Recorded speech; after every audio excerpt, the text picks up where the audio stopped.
Assalamualaikum warahmatullahi wabarakatuh.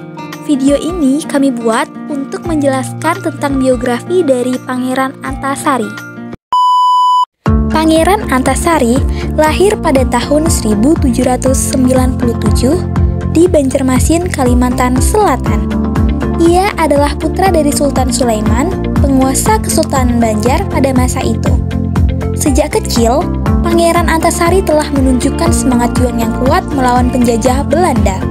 Pangeran Antasari dibesarkan dalam lingkungan keluarga kerajaan yang kental dengan nilai-nilai patriotisme dan cinta tanah air. Sejak usia dini, ia dididik untuk menjadi seorang pemimpin yang cerdas, berani, dan memiliki kemampuan militer yang handal. Ia menguasai berbagai teknik perang, termasuk strategi gerilya yang akan ia terapkan di kemudian hari.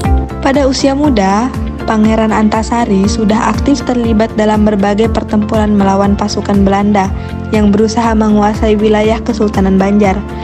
Ia memimpin pasukan-pasukan lokal untuk menghadapi serangan Belanda dan berhasil memenangkan beberapa pertempuran. Hal ini semakin meneguhkan reputasinya sebagai seorang pemimpin yang tangguh dan disegani. Puncak perjuangan Pangeran Antasari terjadi pada tahun 1859 ketika ia memimpin pemberontakan besar-besaran melawan Belanda yang dikenal sebagai Perang Banjar. Pemberontakan ini berlangsung selama 12 tahun dan menjadi salah satu perang terlama dalam sejarah kolonialisme Belanda di Indonesia.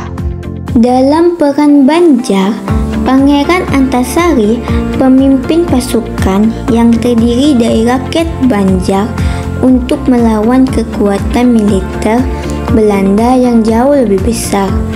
Ia menerapkan strategi gerilya yang efektif, memanfaatkan kondisi geografi Kalimantan yang sulit dijangkau oleh pasukan Belanda. Pangeran Antasari dan pasukannya berhasil merebut beberapa benteng Belanda, memotong jalur pasukan, dan melancarkan serangan-serangan mendadak yang membuat pasukan Belanda kesulitan. Mereka memanfaatkan hutan belantara, sungai-sungai, dan daerah pegunungan untuk menyusun strategi dan melancarkan serangan. Pangeran Antasari juga berhasil membangun jaringan dukungan yang luas di kalangan rakyat Banjar. Ia memperkuat solidaritas dan semangat memperlawan masyarakat lokal terhadap penjajahan Belanda. Hal ini membuat pasukan Belanda semakin sulit untuk mengatasi pemberontakan dan pemimpin oleh Pangeran Antasari. Meskipun pada akhirnya pemberontakan tersebut dapat ditumpas oleh Belanda, namun perjuangan Pangeran Antasari telah menjadi inspirasi bagi generasi penerus untuk terus berjuang melawan penjajahan. Ia diakui sebagai salah satu tokoh kunci yang meletakkan dasar-dasar perjuangan kemerdekaan di Kalimantan Selatan.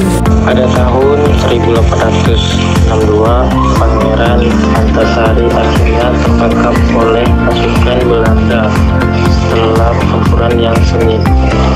Ia kemudian dibuang ke Ambon dan wafat di sana pada tahun yang sama. Namun, namanya tetap dikenang sebagai salah satu pahlawan nasional Indonesia yang berjuang mempertahankan kemerdekaan dan kedaulatan.